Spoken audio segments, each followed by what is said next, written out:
Out There Media Group presents Out There Radio, a weekly journey into the world of the occult, conspiracy theories, counterculture, and the bizarre undercurrents of the human psyche. It's Out There with your hosts, Raymond Wiley and Austin Gandy.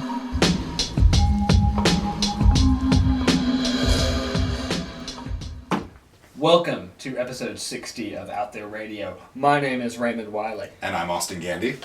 And we've been having fun tonight. As usual, we've, waited to the last minute to do our research. And it's been sort of like pulling the strings off of a sweater. Mm-hmm. And we just keep putting it off. And it's getting kind of late in the evening. Yeah, we are way beyond our production schedule here. That's right. But, it's been worth it, though. Yeah, I mean, we've been making fun of conspiracy films on YouTube all day and reading Wikipedia articles, and that's scholarship, ladies and gentlemen. Yeah, don't forget it. We have uncovered some really wild rabbit holes, but Let's not rush. About what? Let's not rush. How are you, Raymond? I'm on edge. No, I'm not. I quit smoking cigarettes, but I'm not on edge. Mm-hmm. You see this? I'm poking my e-cigarette at you. Mm-hmm. So I still got my nicotine fix. Yep. But, I figured it wasn't good to be smoking cigarettes on YouTube. Mm-hmm. We got feedback from the fans expressing concern over our long-term health, and I appreciate that. So. Yeah, I mean, and it felt like it was time. Mm-hmm. And I'm poor, and it's way cheaper. Oh my God, so much cheaper. So, here's to that. Yeah, if anybody would like to sponsor a particular brand of e-cigarette on the Out There V-Blog, right. We are accepting contributions from major e-cigarette corporations. We will trade e-liquid for sponsorships. Mm-hmm. Like, I will shill your e-cig company if you'll give me a free e-lic. We've also been called shills. Well, we did that Alex Jones episode a couple weeks ago, and if you try to bust people's sacred, if you try to tip over people's sacred cows, then you're gonna get called a shill. Yeah, we knew what we were getting into. But I had fun. Yeah, I had fun, and when we were called shills in the comment section, the individual who called us such made a perfectly fine point that I don't disagree with. Of course the media is in bed with the government. Of course the military and the government and the media are all collaborating to create some kind of dystopic present-future hellscape. Orwellian hellscape. That's pretty well established. That's not exactly a conspiracy theory. That's just kind of the story of the world. Yeah, but don't confuse that with how you're a total fanboy. Exactly. If you're a total fanboy you could be a total fanboy for us for all I care. But we're not going to tell you, oh, well, you got to believe X, Y, and Z and be afraid all the time. Yep. But that said, we got some scary stuff tonight. Oh, so scary. So, angels, don't play this HAARP. HAARP. Which should properly be called the HAARP, is the High Frequency Active Auroral Research Program in, where is it, in Alaska? It's in Alaska. In Gakona, Alaska. Yes. Right? Established in 1993 and under construction for quite a while. I think it's... I don't think it went online until like 2007. Yeah, right? The current working IRI, or ionospheric research instrument, was not even brought on until 2007, which is the thing that freaks everybody out and convinces them that HAARP is capable of all kinds of, I would say, almost magical effects, including weather, weather control, the creation of earthquakes, destabilization of electromagnetic fields, and even the implanting of thoughts into human minds. Well, let me tell you, Austin, I watched the Jesse Ventura Conspiracy Theory Show episode about HAARP, and when Jesse flew in, right, to the HAARP facility to, see what was going on. Basically kick down the gate. Well, they wouldn't let him kick down the gate, but the guards came out. Ooh. There weren't actually guards, by the way. The guards came out, and they had those sloping helmets from the Death Star, where the guys commence primary ignition, So that's the kind of shit they got going on up in there. Uh-huh. But apparently the Death Star is not running right now. That's right. And that's why we're that's why we're covering the topic this week. That's why it really came up, because it's been all over. I don't know about your Facebook feed, but mine is just pouring over with people celebrating the demise of the HAARP weather control station, as far as I can tell. And yes, it's been shut down for a couple weeks. It's currently completely inoperable. I'm not celebrating. What are we going to blame all the natural disasters on now? Exactly. I mean, we are talking about an electromagnetic device that somehow managed to serve as the locus for so many conspiracy theories, more than I can count, really. They tend to just kind of throw in HAARP, the chemtrail conspiracies. It's also insinuated that it has something to do with UFO activity, and so on and so forth. I mean, it's all over the place. What are we going to do without HAARP? It goes from the mundane end, which is like it's part of some Star Wars style project for ballistic missile defense, to the way other end. And you're right, aliens, chemtrails, controlling the weather, Katrina. So it's pretty far out. But this has always been something that humans have been fascinated by, right? Well, this was an element that you added in just before we started production tonight. And I like this. Tell us about some previous weather control conspiracies from history. Well, I mean, obviously we can go as far back as there have been people. There's been an interest in weather patterns. Because weather is so primordial and immense in its complexity and power that, I mean, it's obvious to say that a human would be fascinated by something that can just, come out of a clear blue sky and display unimaginable amounts of power, right? So indigenous tribes all the way back to the beginning have sought, means to predict or control the weather through various propitiatory rites or chanted invocations or what have you. Whether it be piety or magic, trying to pray to the weather gods. Yeah, to claim a bit of that power for yourself. And look, I'll take you one further. Gets even worse when people start planting crops and doing agriculture. Absolutely. Now the weather, it's even worse, because before you're the hunter-gatherer, right? Yeah, if it rains all the time, a couple people are going to get sick over here, some of your building, your hut might fall down, whatever. But once you get over into the agricultural society, if the weather doesn't go like you want it, well, you're all going to starve this winter. Sorry. Yeah. So. I mean, ancient Rome had its own HAARP weather device. Dude, this is great. Which is called the lapis manalis. Okay. And this was this immense stone that was kept outside of the walls of Rome in a little temple to Mars. And it was kept out there until a drought came upon Rome, and then they would go out and tie ropes to this thing and drag it within the walls of Rome, and they would pour water on it to try to bring the rain to Rome. their own... That's science. I mean, proven science. Not bad for the ancient world. The Trojan War itself as well. This displays another aspect of it, the military aspect of weather control. Going all the way back to the Trojan War, we learn from Homer that Agamemnon's troops killed a pregnant rabbit, right? And this angered Artemis, the huntress, because you don't kill a pregnant rabbit any more than you kill a doe and her fawns, right? It will bring her wrath. And when Agamemnon was sending his troops to land their ships in Troy and participate in the Trojan War, Artemis summoned up a wind to keep them from being able to land, and they had to propitiate her by offering the sacrifice of Iphigenia. Agamemnon's daughter, her very daughter. Yeah, as retribution. Yeah. So she was like HAARP. She was a weather control device, exactly. Dude. Like Command and Conquer Red Alert, man. It's totally. And it was clear that there was, this is something that occurred numerous times as well. Learning about military or political aspects of weather control in 1590. This one blows my mind. The North Berwick witch trials occurred, which implicated probably hundreds of people, probably upwards of 100 people, in the attempt to assassinate King James VI. As his ship was going through the waters near Scotland off East Lothian, Scotland.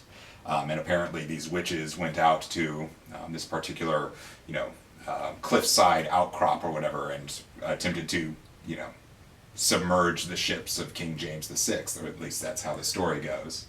Gotcha. The subsequent trials, after they had to, put into dock in Norway for like 3 weeks to wait for these storms to subside, were, kind of King James apparently cleaning house of a few political enemies that he didn't particularly like. But many of these confessions were extracted under torture.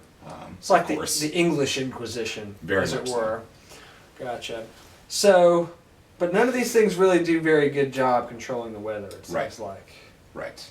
Well, maybe the Romans, I don't know. I mean, that's a pretty big stone to haul all that distance if you're not gonna actually cause the weather to change because of it.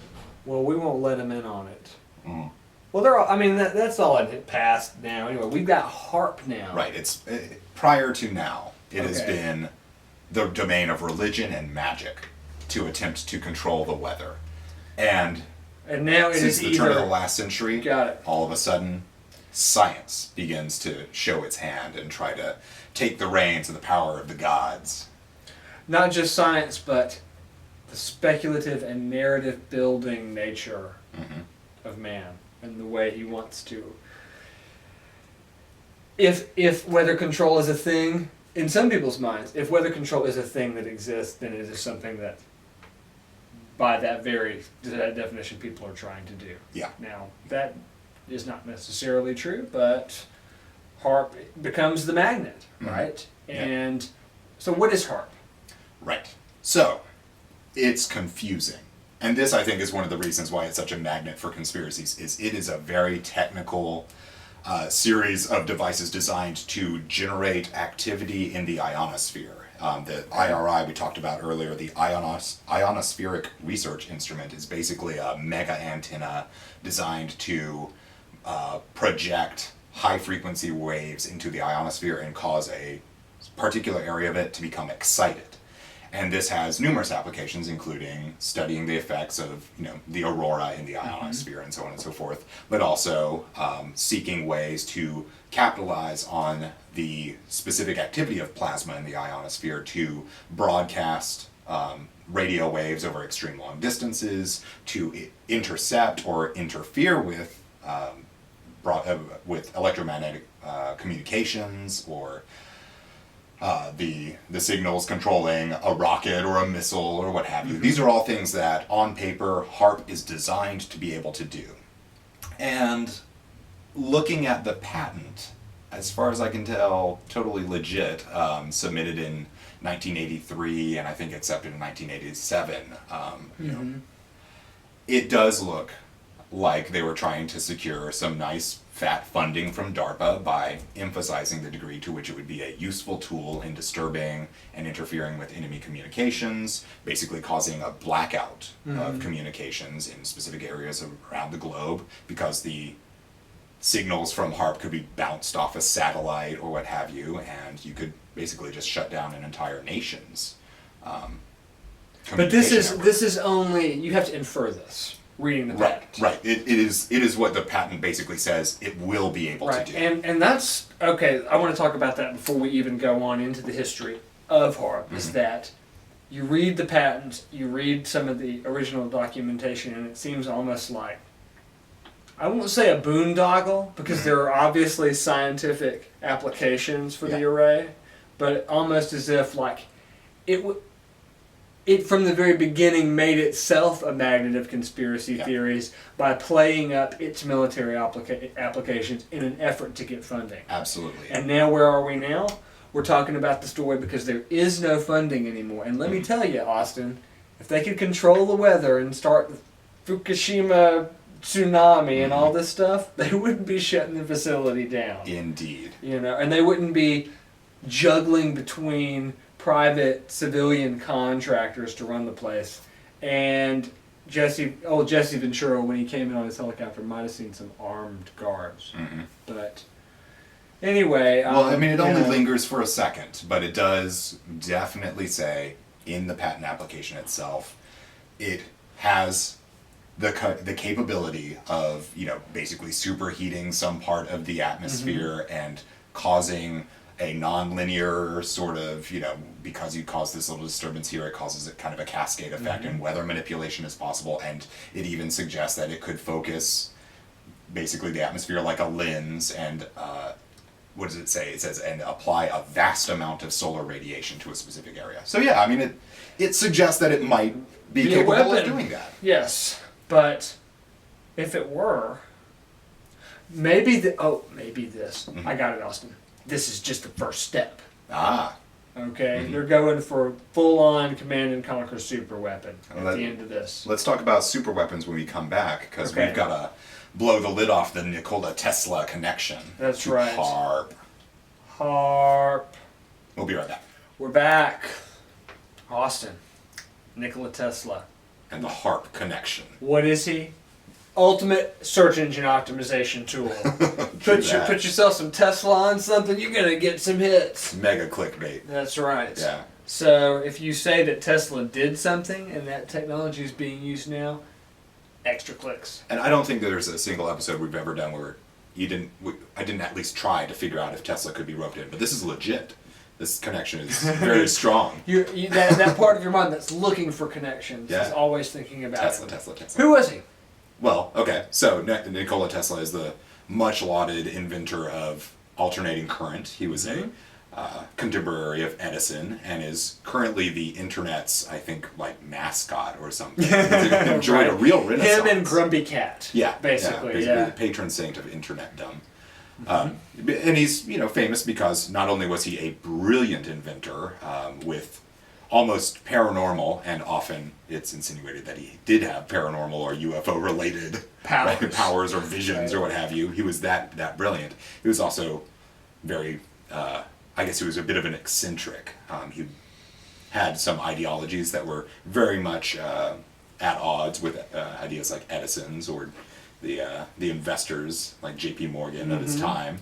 Who were very much looking for the practical capitalistic applications of science, whereas Tesla appeared to be devoted to the idea of improving the world and stopping war and bringing free, abundant energy wirelessly to every human being on the planet. He was so ahead of his time, he's still ahead of our time, basically. Yeah, I was about to say, you don't hear about such altruism very often. Mm-hmm. It's all this Milton Friedman, the market controls everything shit. Yeah, So, it's the classic argument of capitalism is even that you have to reward people to get them to work hard and make inventions that are going to improve the world. And Tesla stands as a wonderful counterexample to that. He famously lost a lot of money by just kind of giving patents away or not being a savvy enough capitalist to protect them, and died in poverty, unfortunately, because he wasn't capitalist enough. But we have him to thank for the radio and all the appliances in your house that run an alternating current. If Edison had had his way, he would have... Electric motors. Electric motors, yeah. The Tesla coil, Mm-hmm. which, I mean, if you've ever been to like a sci-fi convention, like, perfect instrument for dork bands. Yeah, that shit is badass. Shoot lightning bolts. You can make lightning bolts in your own garage, for crying out loud. Thank you. But what connects him to this story is better than all of that. It's better even than alternating current because it's a death ray. Right. So, looking over the patent, as we were talking earlier, it kind of insinuates that it's The HAARP patent. the HAARP patent. It's potentially, it was kind of billed at the time to DARPA, which was one of the main funders of the HAARP research station. What? DARPA. The what research The station? HAARP Thank you. research station. So in this patent, it includes a list of other references, and one of them is to Liberty Magazine, February 1935, comma, in Tesla. And I saw that citation and my heart just skipped a little beat. I was like, really? It's so far out that it makes you question the veracity of the patent document that Yes. you're reading. But you go to the article, and this is great classic stuff. You gonna have some quotes for us on this? Yeah, absolutely. So, I had to follow it, and lo and behold, the actual February 2nd issue of Liberty Magazine is in fact online. And it includes an article by Nikola Tesla called "A Weapon to End All War," and I think I actually Did you close the no, tab? I didn't. That's Okay. right. Don't freak out. A machine to end war. Okay. And Tesla, kind of goes on about the various problems that plague mankind, and states that man's warlike nature is kind of, a difficult thing to eliminate. But one of the things that really caught my eye was when he talks about what he envisions the 21st century will be like. It's really quite sweet. He says, "Today, the most civilized countries of the world spend a maximum of their income on war and a minimum on education. The 21st century will reverse this order. It will be more glorious to fight against ignorance than to die on the field of battle. The discovery of a new scientific truth will be more important than the squabble of diplomats. Even the newspapers of our own day are beginning to treat scientific discoveries and the creation of fresh philosophical concepts as news.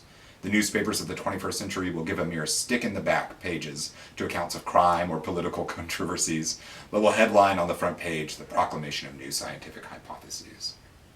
I don't think our show is really in line with what Nikola Tesla thought for the 21st century. He goes on to explain what the barrier to that is. I'm ready. "Progress along such lines will be impossible while nations persist in the savage practice of killing each other off. I inherited from my father, an erudite man who labored hard for peace, an ineradicable hatred of war. Like other inventors, I believed at one time that war could be stopped by making it more destructive, but I found that I was mistaken. I underestimated man's combative instinct, which it will take more than a century to breed out. We cannot abolish war by outlawing it. We cannot end it by disarming the strong. War can be stopped not by making the strong weak, but by making every nation, weak or strong, able to defend itself." Interesting Defend itself with what? suggestions, right? So the first thing that kind of comes to mind is a death ray or a nuke, right? Some kind of mutually assured destruction scenario seems to be the kind of thing that he's setting up. But he goes on. Mm-hmm. As if like he's predicted the nuke. The nuke, right? Yeah. This is 1935. It's got a ways to go yet. Yeah. Hitherto, all devices that could be used for defense could also be utilized to serve for aggression, like the nuke. This nullifies the value of the improvement for purposes of peace. But I was fortunate enough to evolve a new idea and to perfect means which can be used chiefly for defense. If it is adopted, it will revolutionize the relations between nations. It will make any country, large or small, impregnable against armies, airplanes, and other means of attack. My invention requires a large plant, but once it is established, it will be impossible to destroy anything, men or machines, it will be possible to destroy anything, men or machines approaching within a radius of 200 miles. It will, so to speak, provide a wall of power, offering an insuperable obstacle against any effective aggression. He goes on to dispel the rumors that this is a death ray, in fact. It's in fact more of a death particle emitter. Oh, sorry. Rays are not applicable because they cannot be produced in requisite quantities and diminish rapidly in intensity with distance. All the energy of New York City, approximately 2 million horsepower at the time, transformed into rays and projected 20 miles could not kill a human being because, according to a well-known law of physics, it would disperse to such an extent as to be ineffectual. Which is putting the death ray to bed. Right, the death ray is too ineffectual for... So it's more like a death Romulan disruptor. Here's the meat. Is that right, Romulan? This is the most technical stuff we get from him. My apparatus projects particles which may be relatively large or of microscopic dimensions, enabling us to convey to a small area at a great distance trillions of times more energy than is possible with rays of any kind. Many thousands of horsepower can thus be transmitted by a stream thinner than a hair, so that nothing can resist. This wonderful feature will make it possible, among other things, to achieve undreamed of results in television, for there will be almost no limit to the intensity of illumination, the size of the picture, or distance of projection. He's talking about HAARP, basically. He's talking about something that would be capable of creating an ultra-high frequency disturbance of electromagnetic energy in something like the ionosphere across a vast distance, much more effectively than a ray or a laser. Can HAARP actually do that? That's the question. Okay. That's the question. We were talking about like the Star Wars defense system, attempting to use lasers, railguns, satellites, and so on to shoot, rockets and ballistic missiles out of the sky. Very ineffective compared to something that could, say, jam radio transmissions, right? Right. And that's basically, as far as I can tell, Nikola Tesla is being remarkably coy. I guess he'd probably been burned a few times at this point by Right. releasing too many technical details. He's being a little coy, but he's talking about a large plant that can produce a huge amount of, it can project particles an extreme distance away and kind of excite things at the site. But And he's talking about its, use in broadcasting television, for instance. I mean, he's exactly talking about the kinds of stuff that we beamed to our satellites by something like HAARP, which is actively used to communicate with like submarines and such. well, that's guessed. We don't know that Okay. for sure. Okay, we have other means which we talked about in the mermaid episode, if you remember, right. of getting to submarines and of doing some of this underwater scanning stuff. But it does make you wonder. But the big question is why is this article cited in this patent? Is this This random... should we have Snopes'd this or something? You know. I did my best. I really did due diligence to try to figure out that this patent was in fact the patent, because it's almost too good to be believed. But this 1935 Liberty Magazine article where It's the Tesla real just deal. kind of Yeah. throws it out. I mean, he's talking about a very similar sort of technology in 1935. It's very, very interesting.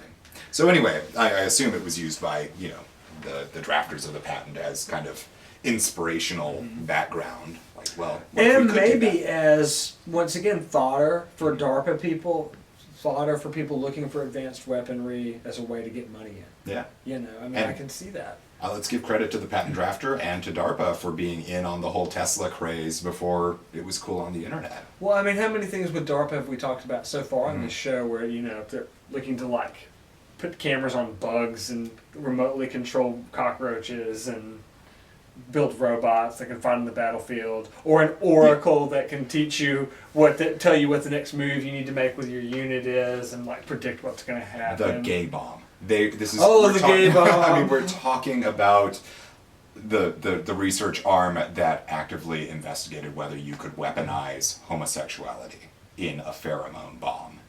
For crying out loud, there is nothing that DARPA would not consider doing. Right. And I find it perfectly plausible to believe that HAARP was designed to be used for some military application. Sure, absolutely. But it leaves us with the question, is it capable of doing so?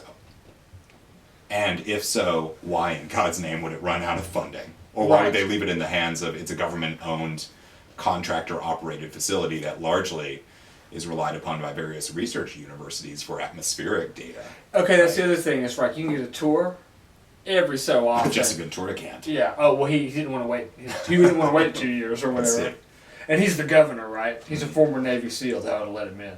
That's good television. That was, I gotta say, that was pretty good. But no guards, dude. You could have jumped that fence if you'd wanted to.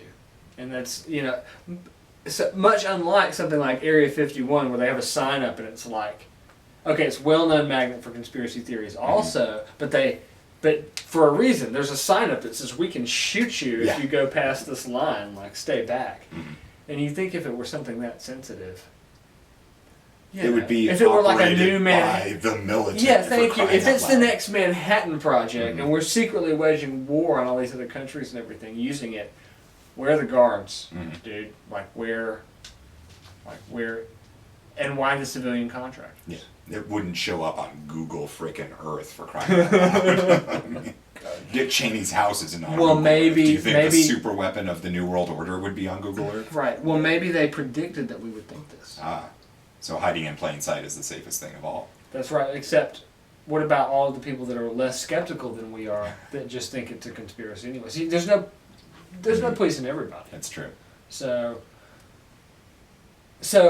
we'll get into more HAARP stuff. We'll come back from the break, and Okay. I've got, because there was an earlier predecessor of HAARP Oh that yeah. I want to talk about for a minute with a space cannon. Also called HAARP. We'll be back. We're back. To talk about HAARP and the other project HAARP. Yes, the original HAARP with the anime space cannon. Have you seen Robotech? I have seen Robotech, yeah. It was the bomb when I was 12. Yeah. And Freaking robots transforming into fighter jets and shit, right? mechs, it was the first, I think, famous anime long-form narrative series, right? Yeah. Good stuff. It's like Pacific Rim, but when we were kids. Giant got it. robots You got fighting it. fighting monsters, yeah. So back then, I like how it's back then now. Back then, they had the Grand Cannon with which they protected the Earth from the alien invaders, the Zentrani. The anime nerds are gonna correct me on this if I get this wrong. Okay, anyway, don't mess this are up. you ready for this? There is a Grand Cannon, Barbados, great vacation destination. Yeah. Right. And you can apparently hike up to see this thing. Yes, it is a cannon. It's a 100 caliber cannon. So for you out there who aren't Ted Nugent gun nuts, like 50 caliber is like that wide. So multiply that by 200, and that's how wide this cannon is. Anyway, they built it in the 1960s to do research about high in the atmosphere before they had HAARP technology. And this was just the high altitude research program. Yeah. And their plan, and this is some more weird science, not Tesla level though, was that they were going to launch satellites. Instead of using rockets, they were just going to fire the satellites off into orbit using this cannon. And they fired like this huge slug, like many tons, 110 miles up. So it reached suborbital flight and came back down. Never quite got anything into space, unfortunately. Now, I think the idea was that you were going to, load the equivalent of like an Easter egg, plastic Easter egg in there with a satellite in it, and you'd launch the thing, and then the thing it opens up, and your satellite floats around. I think there were some out there. technical issues with the amount of force that thing could generate. Like, it would take a really rugged satellite to... Yeah, I mean, I can't see being fired out of I can't see you firing the Hubble Space Telescope out of a 100 caliber cannon. I mean, but Robotech, right? So that was the original HAARP, Austin, and I thought, oh, that's so cool. So one of the things, and this is just one last tidbit before we get back into the conspiracy fodder, one of the things they have to study is when you send something way up in the air like that, like a cannon shell or something, the Earth literally turns underneath it. Before the shell comes back down, and you have to calculate that to hit your target correctly. Yes. It's like in Gravity's Rainbow, right? Yes, or World War I. If you remember that the Germans very briefly in World War I had a cannon which they could shell Paris with from the front line. And the front line is like 30 miles away from Paris in World War I. So they were just lobbing shells in. The cannon was so big it had to be fired from a railroad track. And it had some kind of rudimentary computer in it, same thing. Calculated the turn of the Earth as the shell was in the air. So parabolas are a hell of a thing to calculate in 3D. Especially if it's 1916. Yeah. So, but new HAARP, right? Forget about shelling Paris. Right. You don't even have to fire a shell. That's right. They don't even know you're at war with them. Oh, God. Right. So, we've talked about the weather control aspect. There are other insidious aspects, like, for instance, I suppose this is related, but bombarding an area with solar radiation and just frying a population or what have you. But then there's also the chilling prospect of mind control. This comes up a lot with HAARP. And it's, I think, the furthest stretch for me. Like, it seems like, on paper, the people who originally sought funding for HAARP kind of wanted it to be a weather control, solar radiation bombarding weapon, and they would also get a bunch of research out of it, But on paper, it was kind of, it seems like maybe that was what they were going for. But if they had succeeded, you wouldn't be able to they wouldn't be letting grad students in the facility. Okay? Exactly. But I'm talking about intent here, and nowhere in the patent does it say also will be able to beam thoughts into the enemy's mind. Where does this come from? I don't know, and actually the biggest researchers into HAARP, Jerry Smith being one of them, and Nick Begich Jr. Yeah. Who wrote Angels Don't Play This HAARP, right? Both of them, there's a little bit about mind control in their work, and it kind of makes you wonder, like, how does this why are people thinking about long-distance mind control here? Yeah. So it dovetails a little bit with the chemtrail conspiracies, right? Where people claim that these, that passenger jets and what have you are somehow spraying a chemical which ranges in effects from just being a fluoride-like poison or an actual substance that is designed to affect human thought patterns or what have you. So it's part of the chemtrail conspiracy. Seems like it to some dovetails a people. bit, yeah. Okay, well, here's my comparison between the chemtrail conspiracy and the HAARP conspiracy is that with both conspiracy theories, both camps of conspiracy theories, they cannot make up their mind what the evil thing that they're against does. Right. And that kind of bothers me. Yeah, and particularly how it does it.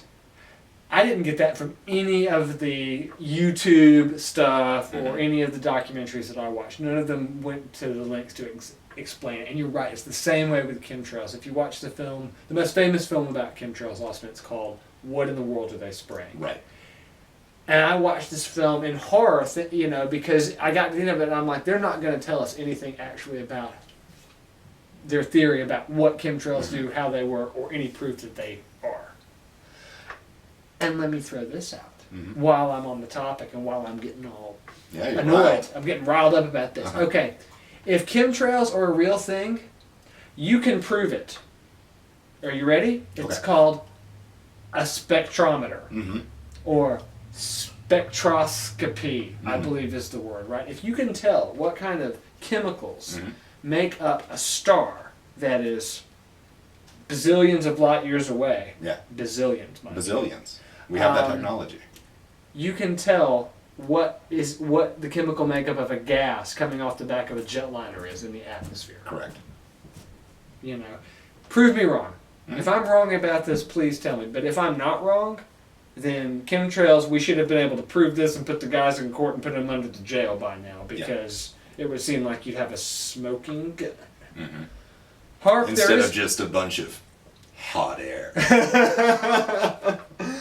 Which is what contrails are. Also, what HAARP is designed to do. Heats up the upper atmosphere, yeah. Well, there you have it. It is all just hot air in it. Now, I'll entertain the conspiracy that this is some kind of like anti-ballistic missile shield experiment. Yeah. And that, because then the grad students and the lack of security and all of that makes more sense because I think we have the ABN treaty, which we had during the Clinton administration, if I'm correct on this, and then I think Bush backed out of it. So HAARP has been over both of those administrations, but I think knowing that it came out of the Clinton administration, or out of those years, right after the Cold War, you can see why they might have wanted to keep quiet about it if you could actually knock down you think, okay, if you could superheat some part of the atmosphere, and a Russian, SS-8 missile or whatever, SSN-18 missile or whatever comes through that part of the atmosphere, you'd think that would screw it up pretty bad. Yeah. And I mean, even, less exotic than that, just being able to detect them.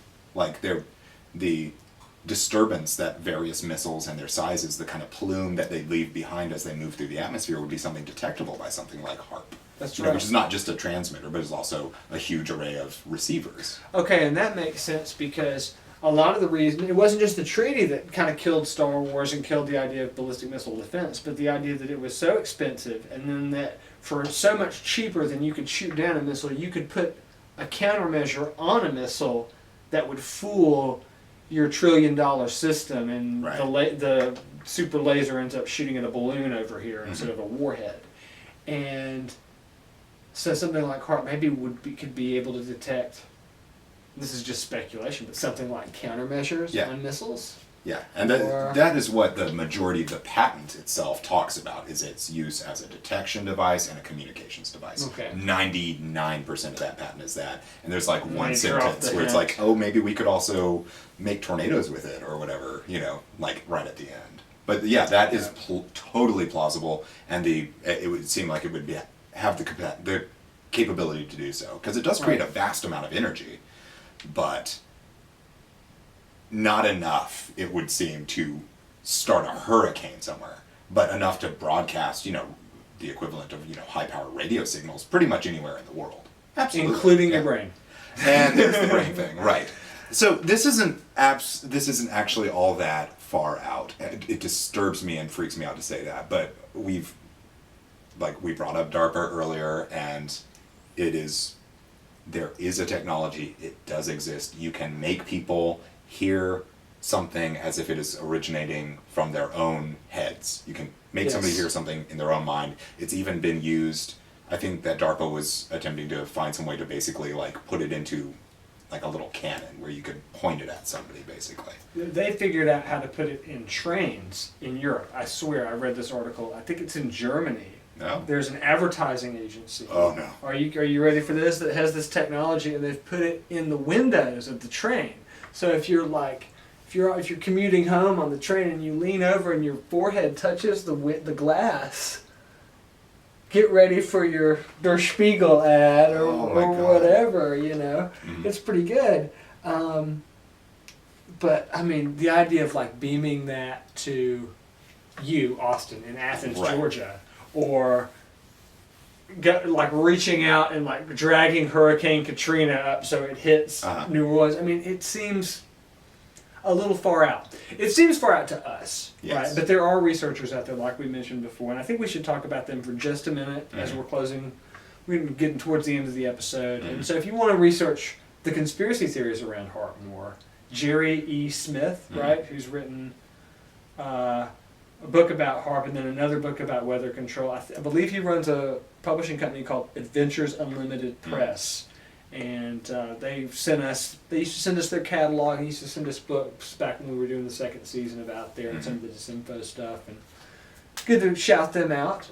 And the other guy, Nick Begich Jr. Nick Begich Jr. He's interesting. Let's bring in this weird thing. He runs earthpulse.com or .org, right? This guy Angels Don't Play This HAARP. And wrote Angels Don't Play This HAARP. He is the son of Nick Begich, a former representative from Alaska, and the brother of current U.S. Junior Senator for Alaska, Mark Begich. Yes. And Nick Begich Jr. has a really interesting pedigree, actually. Like, his publications are varied. He's been kind of what would you call it, a contractor, a consultant for various corporate firms in Alaska, for various investments, and also, interestingly, tribal natives. Mm-hmm. He kind of comes from the ruling elite, if for what it's worth, in Anchorage, right? Yeah, in Anchorage, the ruling elite. He stands up for native rights. Yeah, he's an activist, and his works family with the local community. Yeah, but also is convinced that HAARP is what all the conspiracy theorists say it is. Yeah, and is like the big proponent of this, and that's very rare. Usually,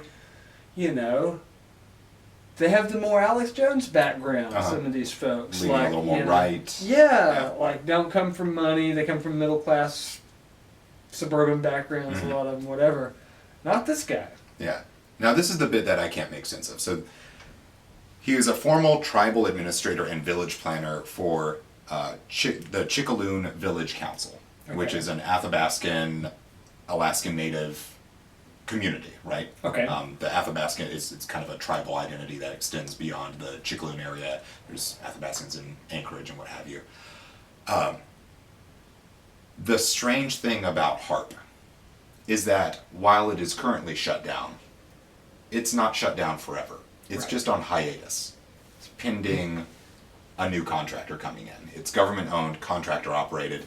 The old contract ran out, and it's currently looking for a new contractor to come in. This is the bit that's weird. One of those is a corporation called Atna, which is an Athabascan Native corporation that employs 1,000 Alaskan Natives and has like 1,600 Alaskan shareholders, Alaskan Native shareholders. It's a tribal corporation co-op, basically, and it is trying to come in and take control of HAARP. Yeah. Make of that what you will. I got nothing to connect those. It's a small Alaska. It's small world. True. Okay. Gotta visit sometime. Yeah. Maybe not go to the HAARP facility though. You think they'd let us in? They wouldn't let the body in. what chance do we have? Former Navy SEAL. I ain't got time to wait. Yeah. If you won't let the body in, what chance do we have? Oh well. Maybe we'll find our own Bohemian Grove to sneak into one day. Anyway, it's been a good episode, Austin. Maybe we'll revisit the HAARP as... The what? The HAARP. Thank you. as further developments kind of unfold, see if it gets picked up. Because currently the only people slated to be using it, DARPA. It never ends, does it? It never ends. We'll see you next week. You have been listening to Out There Radio. For more information or to access premium episodes, please visit us online at outthereradio.net.